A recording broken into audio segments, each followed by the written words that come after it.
Hello friends, welcome to Indian study पर आपका स्वागत है। दोस्तों, आज के इस वीडियो में मैं आप लोगों के लिए पीईटी का टेस्ट लेकर के आया हूं, जो कि आपके आने वाले exam UP triple SC PET के लिए बेहद इंपॉर्टेंट है। मेरे टेस्ट की खासियत होती है कि जो आपका सिलेबस है उसके अकॉर्डिंग हर क्षेत्र से जितने जैसे 5 क्वेश्चंस बोले हैं तो 5 क्वेश्चंस उस टॉपिक से देखने को मिलेंगे, और जहाँ से 10 क्वेश्चंस बोले हैं तो वहाँ पर 10 क्वेश्चंस देखने को मिलेंगे। आपको यकीन ना हो तो पूरा वीडियो एंड तक देखोगे तो आपको सारी चीज़ें पता चल जाएंगी।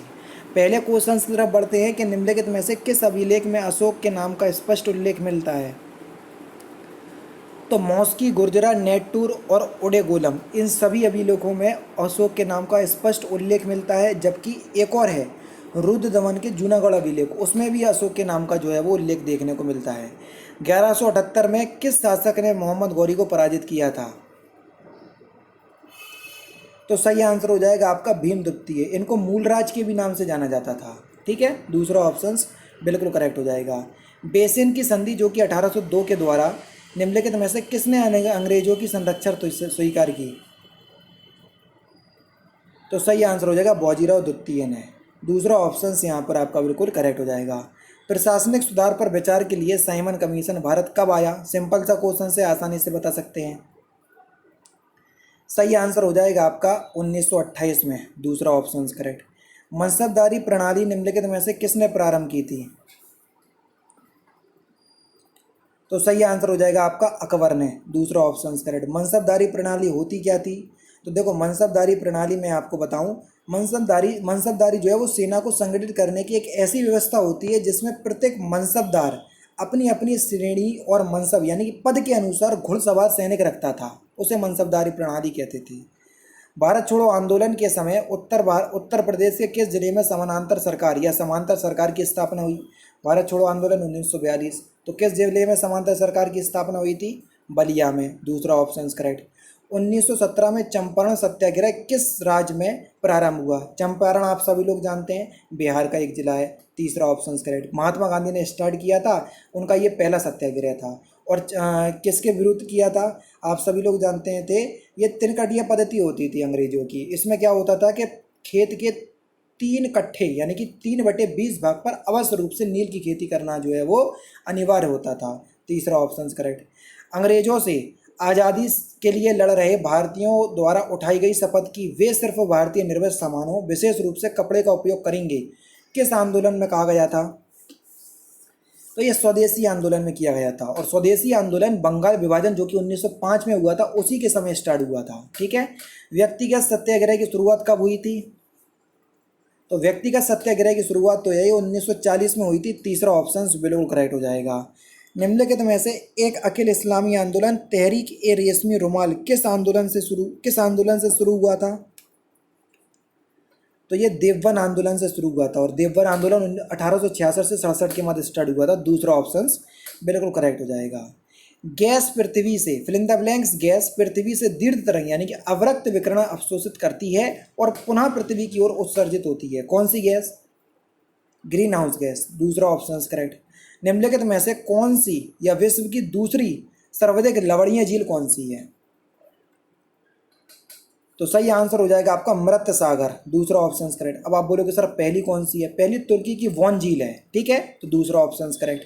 9 डिग्री चैनल निम्नलिखित में से किसे पृथक करता है। 9 डिग्री चैनल, देखो इसकी एक ट्रिक है। मामी, लक्ष्मी एंड कोबरा। को से समझ जाना, कोबरा। देखो मामी, माँ से हो गया मालदीव और मिनी का है 8 डिग्री चैनल। एक लाइन खींची 8 डिग्री। मिनी का है और लक्षद्वीप 9 डिग्री चैनल। ठीक है। अंडमान और कार निकोबार के बीच 10 डिग्री चैनल। ये समझ गए। मामी, लक्ष्मी एंड कोबरा। मालदीव और मिनी का 8 डिग्री, मिनी का लक्षद्वीप 9 डिग्री, और अंडमान और कार निकोबार 10 डिग्री। अब कौन सा पूछा। 9 डिग्री। 9 डिग्री क्या पड़ा सर। लक्षद्वीप और मिनी का है। ये दूसरा ऑप्शन करेक्ट। किस दिन पृथ्वी सूर्य से निकटतम दूरी पर होती है। तो ये 3 जनवरी के दिन होता है। और सबसे ज़्यादा देखो, निकटतम दूरी 3 जनवरी, सबसे ज़्यादा दूरी 4 जुलाई, दोनों याद रखना। निम्नलिखित में से कौन सी नदी भ्रंश घाटी से होकर गुजरती है। तो सही आंसर आपका क्या हो जाएगा सर। नर्मदा। दूसरा ऑप्शन करेक्ट। भारतीय रिजर्व बैंक का राष्ट्रीयकरण कब हुआ? नेशनलाइजेशन की बात करें 1949, और इसकी स्थापना की बात करें 1 अप्रैल 1935। दोनों क्वेश्चंस जो हैं वो इम्पोर्टेंट हैं। प्रधानमंत्री फसल बीमा योजना कब प्रारंभ हुई? फसल बीमा योजना जनवरी 2016 में प्रारंभ हुई। ये सारे क्वेश्चंस अब आपको अर्थशास्त्र के देखने को मिलेंगे। मांग वक्र कब अंतरित नहीं होती? जब विज्ञापन व्यय में कोई बदलाव होता है। बैंक ऋण के प्रायोजन के लिए अल्पकालिक फसल किसे मानी जाती है? जो फसल 1 वर्ष या उससे कम के लिए उगाई जाती है उसे अल्पकालिक फसल माना जाता है। जिस बाजार संरचना में केवल फिल इन द ब्लैंक्स विक्रेता होता है उसे एकाधिकार कहते हैं। एकाधिकार जिस केवल एक ही का अधिकार हो, जिस बाजार में केवल एक ही विक्रेता होता है उसी को एकाधिकार कहते हैं। पहला ऑप्शन करेक्ट।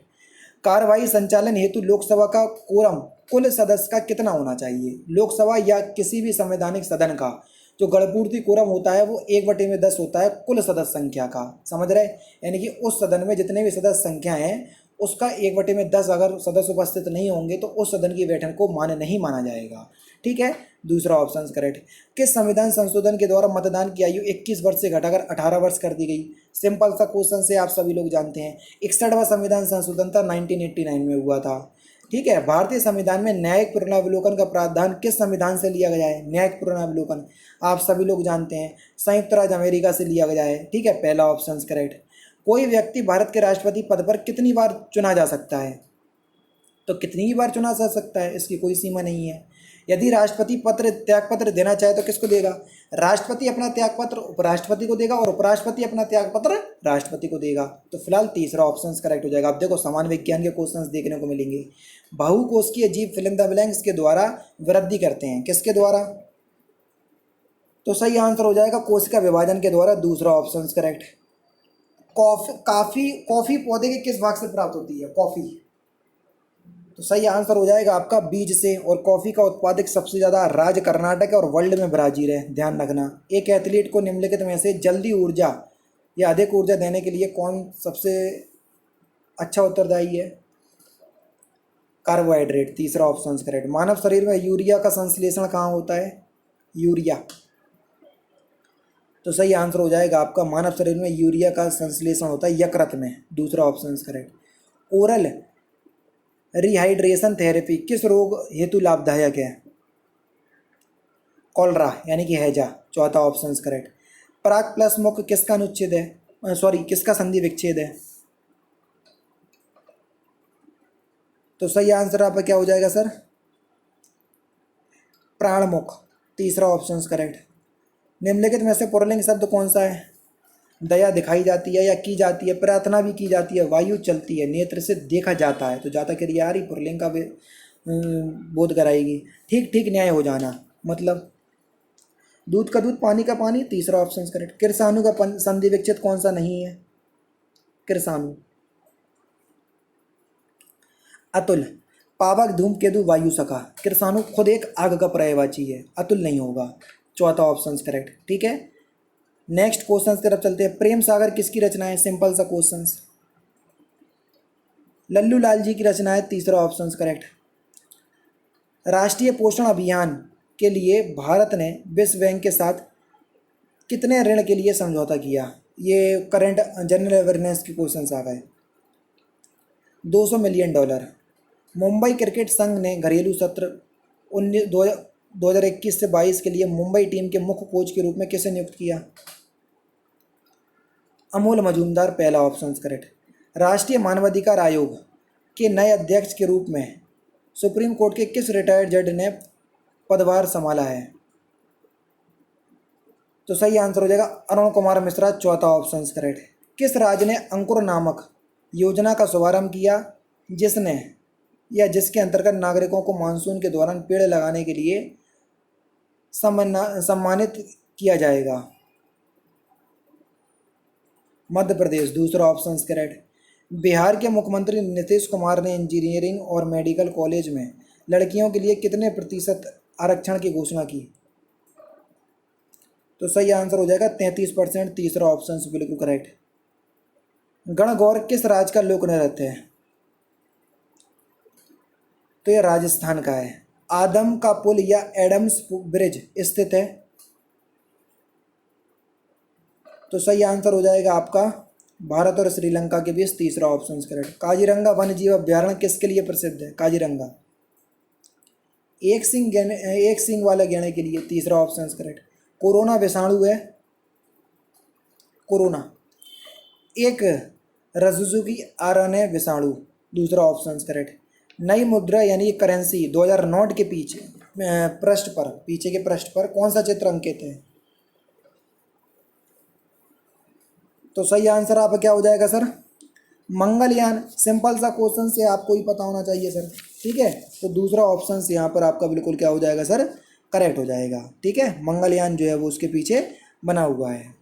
किस क्षेत्र में बुकर पुरस्कार दिया जाता है? तो सही आंसर आपका क्या हो जाएगा? बुकर पुरस्कार किस क्षेत्र में दिया जाता है? कथा साहित्य यानी कि फिक्शन राइटिंग के बीच में के क्षेत्र में, पहला ऑप्शन करेक्ट। ओमान की राजधानी क्या है? ओमान की। तो सही आंसर हो जाएगा आपका मस्कट, चौथा ऑप्शन करेक्ट। प्रसिद्ध पुस्तक poverty and un-British rules of India के लेखक कौन है? दादा भाई नौरोजी, पहला option correct. Hindi feature film Padmaavat किस लेखक की रचना पर आधारित है?